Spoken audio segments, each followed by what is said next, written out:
Hello organic gardens, welcome to organic garden zone. చూసారా, ఈరోజు మన టాపిక్ వచ్చేసి ఏంటంటే రోజ్ ప్లాంట్ అనమాట.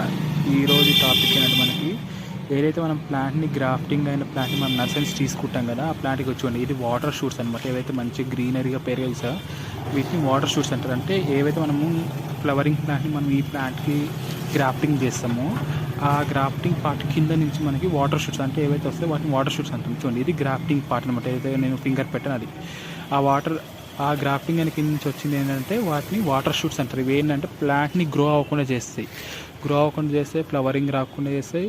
మెయిన్ ప్లాంట్ని గ్రో అవ్వకుండా చంపేస్తాయి అనమాట. ఈ ఏదైతే వచ్చిందో వీటిని మనం కట్ చేసుకోవాలి, ఎందుకంటే వీటి వల్ల ఎలాంటి ఉపయోగం లేదు, మనకి ఎలాంటి ఫ్లవరింగ్ అనేది ఏం రాదు. అందుకే మనం చూసుకొని ఎప్పటికప్పుడు ఈ యొక్క ప్లాంట్స్ అనేది తీసేసుకోవాలన్నమాట. ఓకేనా, అప్పుడు మన మెయిన్ ప్లాంట్ అనేది హెల్దీగా గ్రో అవుతుంది, మంచిగా నీట్గా చూసాయి. ఇది గ్రాఫ్టెడ్ పార్ట్. దాని కింద నుంచి మనం కట్ చేసింది అంటే water shoots. Okay, thank you.